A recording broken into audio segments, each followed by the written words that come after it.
Hey guys, I think I'm on. Um, so I wanted to come today and make this particular video.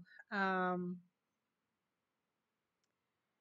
I've actually been a bit down. I hurt my back a little bit last Saturday, and it's better, but it's been, I haven't really been able to make my videos like I wanted to. But I'm here, and I want to talk. I want to talk about love. And, I'm no expert. I just have my life experience. I have my teachings of things I've learned from my own experience, things I've seen throughout my life. And the main topic and the main thing I want to say in this video, everyone is capable of love. Love is not gender specific. Just want to put that out there. And that's all.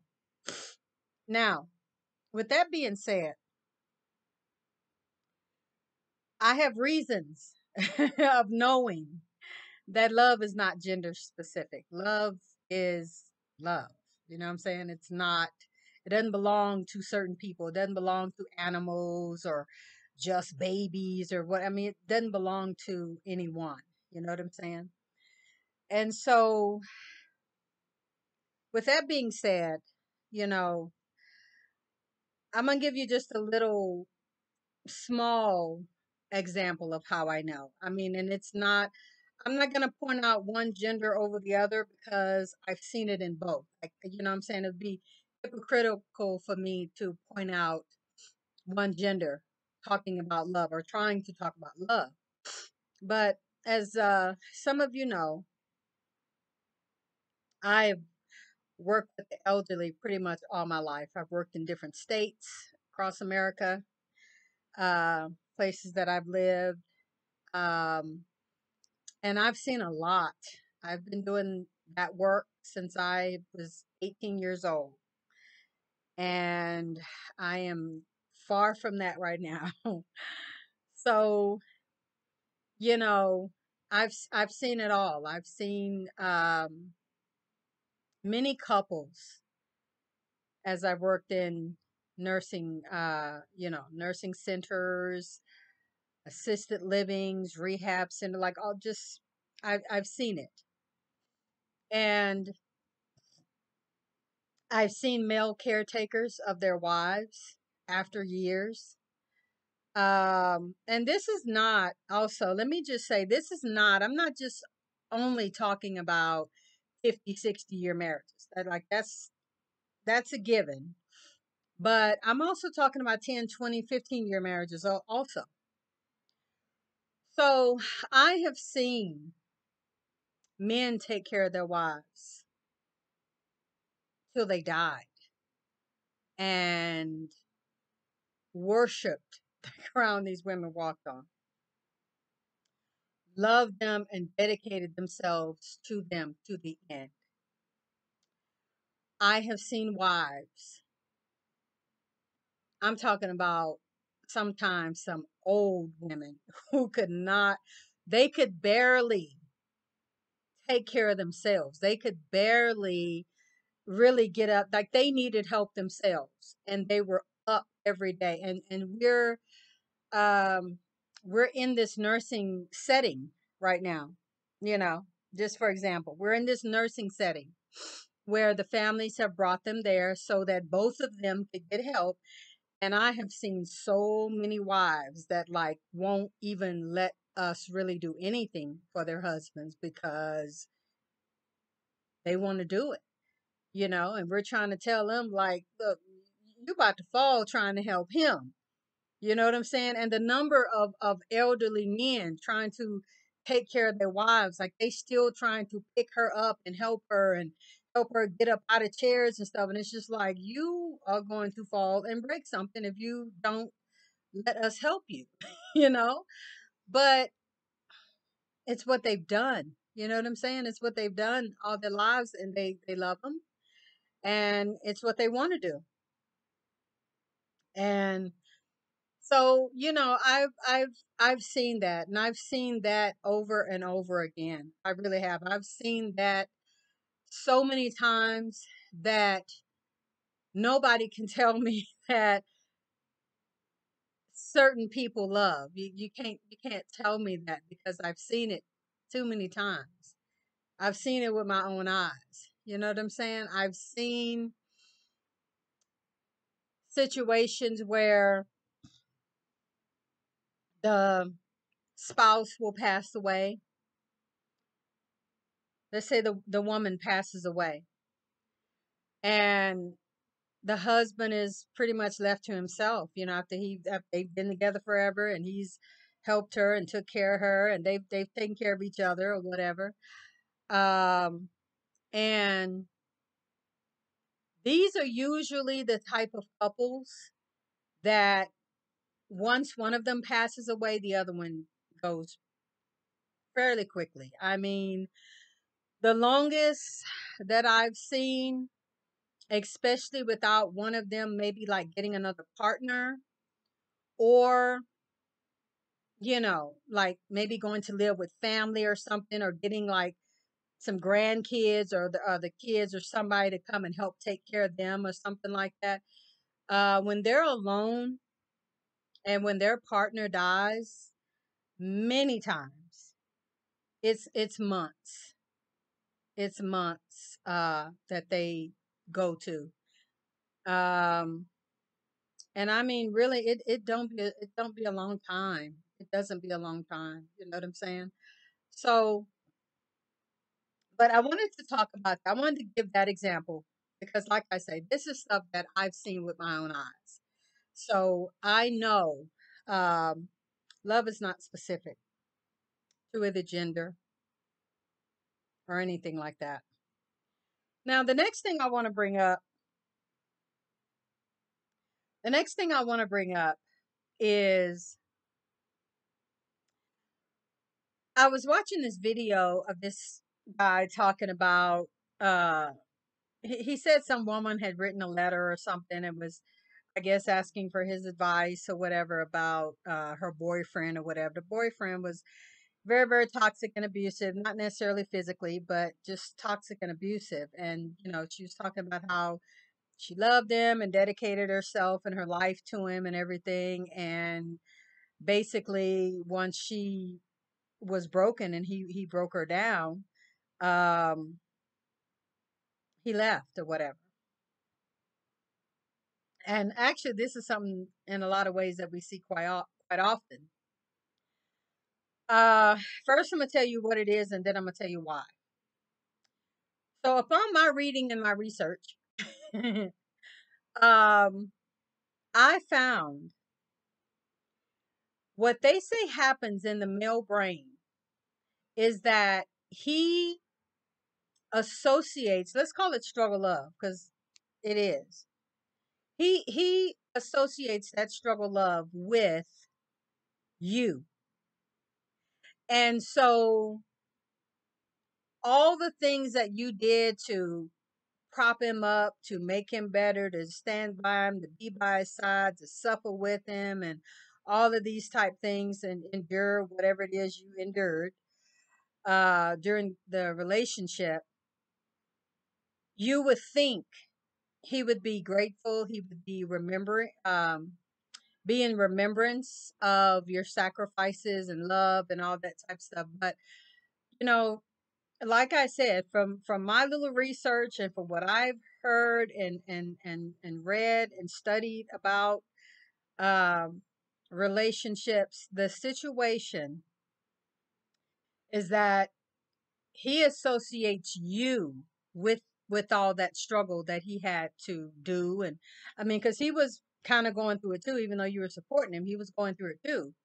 And so he associates that with you, and so therefore he doesn't want to be in it. You know what I'm saying? So he goes off and starts something new or whatever, and Now, first of all, I'm not a man. I don't have a man brain. And in all reality, that doesn't make sense to me either as a woman. But other things that I've learned about male and female relationships and male and female brain is that we are so different. We really literally are different. Um, like I said, I'm no expert, but I have taken out some time to actually really study about men and how men love. And it ain't like us. It's not like that for us. Um, I also found out for both of us, love is a brain thing. It's not a heart thing. It's not even really so much about emotions. It's a brain thing. And of course, the emotions and all that are involved, but it's not like what we think. You know what I'm saying? I mean, we women, we can get romantic and everything, through music, through setting a scene, through, you know, actions, through words, because we're hearers. You know what I'm saying? Men are visual. Um, and these are things that, will just have us over the moon. Um, men don't, the stuff that makes us as women fall in love does not make men fall in love. And that was strange to me when I heard that, but I have to accept it because it's true. It's obviously true. You know what I'm saying? Men fall in love quite differently. I would suggest getting some books on relationships or whatever. I think I really learned the most from Dr. John Gray. I think I learned the most from him. I listened to a couple other people, but I think I really learned the most, like really like getting it, like really aha moments was from listening to Dr. John Gray about men and women. And he, man, through his books, through his literature, through all the years and things that he has done, he is the author of the book, I think Men Are From Mars, Women Are From Venus, something like that. But he's written so many books after that. And, you know, I just learned so much. Like I really, really did. But the next thing I want to talk about is um, how we see love is so very, um, I mean, it really shapes the rest of our life, you know, from being young, from being a kid, from the environment, to all of those things that we soak up that we don't even realize that we're soaking up. Um, we see a lot of stuff, especially in our community, the Black community. We see a lot of stuff that is very toxic, um, but we look at it as love because it's accepted. A lot of it is a whole lot of trauma bonding that we do. A lot of it is struggle love. A lot of it is toxicity. A lot of it, so much of it is abuse. But because that is all we know, that's all we see, that's all we've pretty much ever seen, we accept it and we look at it as love. And, so we get these high tolerances, especially women, but men also. We get these high tolerances of love of abuse that we call love. A lot of times we feel like because people stay, it's love. And that's not love. That's just putting up with, and it's really showing the fact that you don't love yourself. But that's different. I'm gonna get into that in a minute. But yeah, we have a real big thing in our community with tolerance and putting up with stuff. And I think one of the things, this is something I've actually thought about a long time. I think one of the things I know that one of the main factors in a lot of us black people staying in abusive relationships is the church. It's the church, and it's our interpretation of the Bible, and it's our interpretation of ministers and so forth, and religious leaders telling us about being long suffering and staying in it and staying together and all that. And I don't really know why that is. I mean, because at the end of the day, if people are fussing and fighting and not happy and crying and the children are dysfunctional, like I don't understand the need for people wanting you to stay together like that. You know what I'm saying? Except for the fact of a cycle of toxicity and abuse in our community. And like I say, we just come to normalize it. The Bible talks about the different characteristics of love. We know that's in 1 Corinthians 13. I'm not going to preach, but I'm just want to bring something out. Talks about love being long suffering. And I really, truly believe that is one of the greatest misconceptions of staying in toxic relationships, is that we really seriously feel like we need to stay and be long suffering in a suffering type situation. And that's godly and it's biblical and it's whatever. Um, the other thing is about, God hating divorce or whatever. A lot of times we don't put those concepts in the right format, because you wouldn't have to go through long suffering and trauma and abuse abusive relationships and not get divorced and never divorce and all those things if the man was truly doing what he really supposed to be doing according to the Bible, and the woman doing what she is supposed to be doing according to the Bible, if that's the philosophy that you're going to come from. One of the main things that everybody love to skip over is the fact that God tells people to love you. It tells men, love your wives as Christ loved the church. Like, that's Christ's love and Christ dying for humanity, however we want to believe that or take that, is supposed to be the ultimate of love. That's the ultimate. Um, that's the ultimate love that we see. We saw what he did. But yet, somewhere along the way, we get stuff all mixed up and confused and everything, to where, now men are now relationships. I'm just going to leave it like that. Now relationships are viewed as the woman serving the man, and that's love. That's supposed to be the love. Actually, in all honesty, the Bible talks about the Holy Spirit being the helper. That's your semblance of the wife. Christ's supposed to be the church, the semblance of the church, and dying and the love and all that.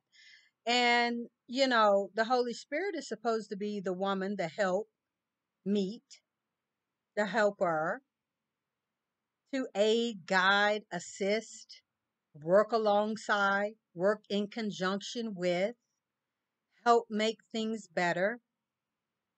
The home is not just the wife's. Like, you all have this home. The wife is not supposed to just do all the slave labor or whatever. I mean, men, the Bible don't say nothing about men not cooking and cleaning and working alongside the wife to help make the whole family unit work. But let me get off of that. Let me get off of that, because this is not, what I'm saying, this is not a Bible teaching. I just wanted to bring that out, because I don't care really how spiritual many of us in the black community get, how we grow out of that and we don't go to church, we ain't been to church in 20 years or whatever. It's still in there. Many times it's still in there. And Whether we live by it or whether we acknowledge it or whether we get a Bible and get up and go dress up and actually go to the church or not, it's still in us because it's what we've seen. It's what we know. It's a part of our history, our lineage, and our culture. And at the end of the day, however people want to live, I'm not here to judge whether that's right or wrong, but I do say put it in the right context, put it in the right order. That's all I'm saying. So we see this toxicity. We see yelling. We see anger. We see fighting. We see cheating. We see outside children. We see outside husbands. We see work husbands because I'm gonna put all of that in there as toxicity. Um,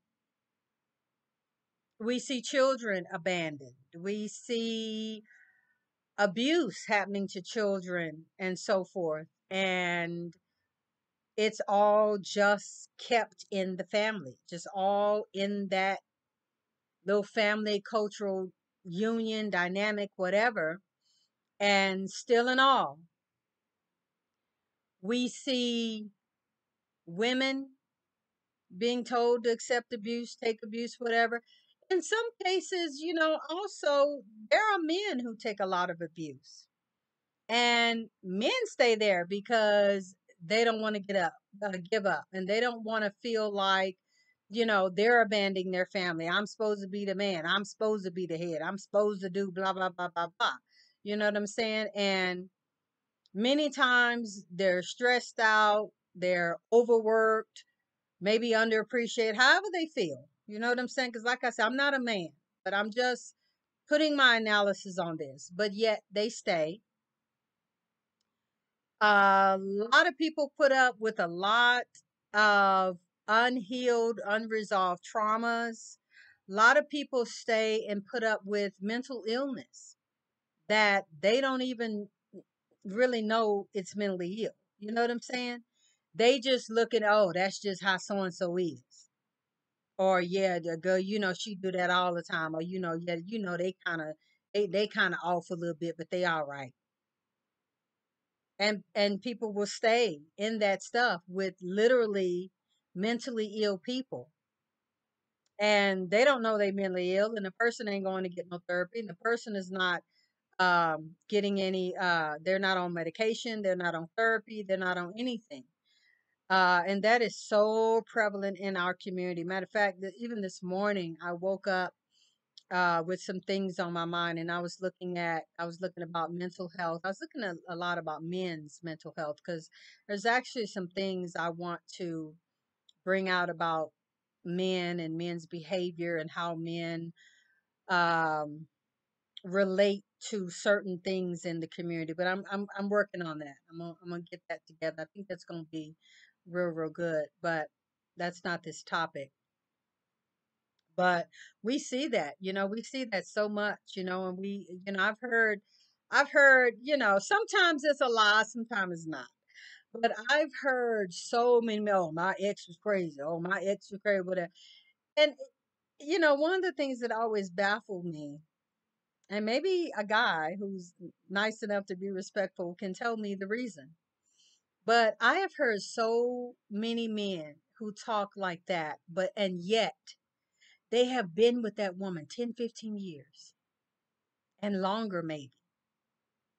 And they've stayed in that toxicity and they stayed with her craziness or whatever, and then go out unhealed, didn't get no therapy, whatever, traumatized, and don't even know it, and find another woman, and he won't put up with nothing she does. I mean, nothing. He don't give her no leeway, but have stayed with a toxic, abusive woman for 10, 15, however many years.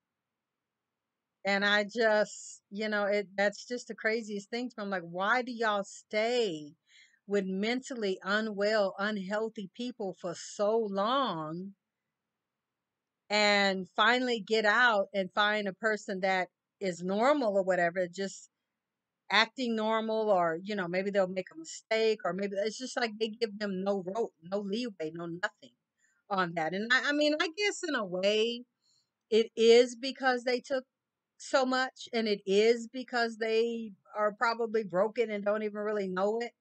And so anything else that comes along looking like that, they just like, yep, nope, I ain't doing it. You know what I'm saying? So, and I mean, I get it. I get it because, it happens to women too. I have definitely been there. My tolerance for BS is so low, and it's so low because of all of the stuff that I have, seen in my life. You know what I'm saying? And, some things that I put up with when I was younger that now, like, you really, like, you're not even just you talking about that, just you acting like that little twinkle in your eye, looking like you just might, yeah, no, I'm done. No, I'm not gonna do that. And I don't really, in so many ways, I don't see anything wrong with that, because that is kind of going to bring me into talking about self-love, because self love is not accepting abuse. Self love is not letting people talk to you stupid. Self love is treating yourself with dignity, with class, with respect, not letting people, like I say, get over on you and talk to you stupid and just even say little slick, sly, passive aggressive, little gaslighting stuff. Mm-mm. No, you don't deal with that. You don't put up with that. You see it and you cut it off. And that don't mean being nasty, ugly, rude to the person necessarily, or, you know, snapping back on the person all the time, whatever. A lot of times it just means getting your stuff, letting them know what's what, getting your stuff and walking out of the door and not looking back. And that's just it. You know what I'm saying? Breakups do not have to be abusive and cruel, and people gotta die, and people gotta, like, oh, you gonna remember this trauma you did to me. You gonna remember me and that. Like, why gotta be all that? If y'all see it's bad, it's toxic, or it look like it might be bad and toxic, and it's just not finna work and everything, and y'all have tried, sincerely tried, you get up, you get your stuff, you walk away, and you go on out of their life. And it's as simple as that. Like, I don't, well, that's another video, but that's, yeah, it don't have to be that way. It has to do, like I say, with you learning how to love yourself and knowing and understanding what love looks like, period. From a male point of view, from a female point of view. If it don't feel right, if it don't sound right, if it ain't acting right, if you see some type of flip out and they doing something crazy or whatever, you don't have to always walk away that time, but you can keep your eye on it. You can be aware and be very, very mindful and look for those, like, okay, are you gonna have another episode on me, or what? Like, is this normal for you, or was that just a little once in a lifetime freak out, once every 5 year freak out? Like, what is it? You know what I'm saying? And a lot of that also comes from knowing people, knowing and understanding people. And let me tell you this here: when you know yourself and when you love yourself as you are, you don't always have to know the deep depths and dark places within another individual, because I mean, a lot of times you can anyway. There are times you can be with a person 24 hours a day, 10, 20, however many years, and you still don't know them. You know what I'm saying? The only person you can really truly know is yourself. And so that's why I say, um, learning yourself, learning to love yourself. Um, I can't tell y'all how it works. I'm just telling you that I know it does. That when you love yourself, there's just certain things in your behavior that change and you can't operate the same. Toxicity, abuse, manipulation, lie, like it doesn't, it's like something within you becomes crystal clear, and you know it and you see it and you recognize it and you don't put up with it, and you preserve yourself. That's what self-love is all about, self-preservation. and putting yourself and your needs and your wants at the forefront. And what I mean by that is that I'm not saying that you don't care about the other person. I'm not saying that you don't love them or try to do for them and help them. I mean, all of that is a part of love. But what I'm talking about is when it starts coming down to the self-sacrificing. When it starts coming down to you worrying about their needs. Like only thing that matters is them, and if they're happy, if they're good. I've heard in relationships, if you good, I'm good. And I get that, but that can easily cross over to you getting used and to you getting literally abused, because one of the things that's going to happen if you give that type of treatment and that other person doesn't, you know what I'm saying? What that's going to do is, beside you sacrificing yourself, it's going to cause that other person in a lot of ways to become entitled. They're going to start expecting you to do. They're going to start expecting you to behave a certain way. Well, last time I was depressed, you sat here with me. You didn't go to your football game, or, you didn't go to your mama house or whatever. You didn't go to work, whatever. You stayed here with me. And so my thing is, if you stay there with them in their pity party, how are you going to feel? I really honestly and truly damn the fact that they're good because you're there at their pity party, but how are you going to feel after that? You're going to be drained. You're going to be tired. You're going to be, you have collected all of this negativity and this negative energy. And then when you're upset, or when you start yelling, or when you get mad or whatever, oh, what's wrong with you? Why you acting like that? Probably because you've drained me. Probably because I've sat up here and given and given and given and given to you, and you just keep expecting more. And that is another thing. I'm telling you, that is what happens normally when you sacrifice and when you self-sacrifice for people. 9 times out of 10, these people are not receptive in the way that they're going to give all that back to you.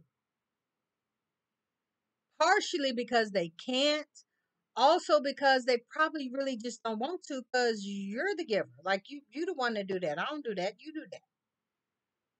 And the fact that if a person really and truly loves you, let's use that example of you sitting at home all day with them while they're crying and then they pity party and just feeling bad and wanting you to pet them up and whatever.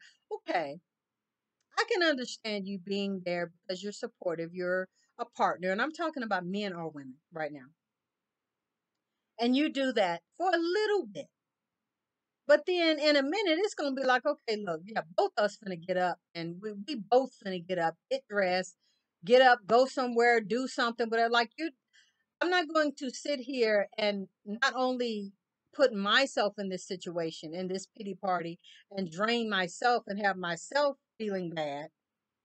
I'm not going to let you do it because I love and care about you. I'm not going to sit here and watch you do that to yourself.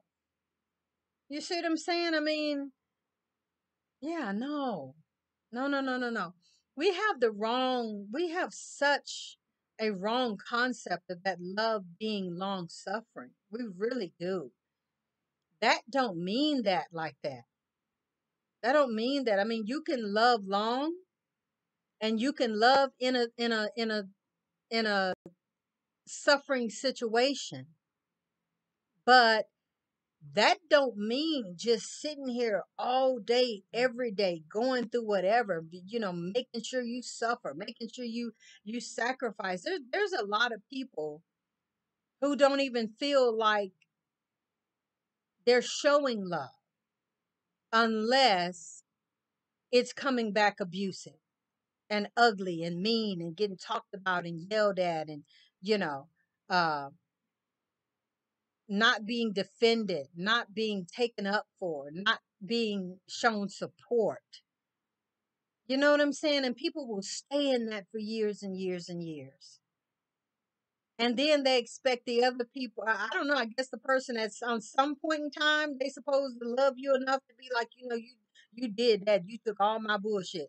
You took all my bullshit. And now I'm gonna love you right.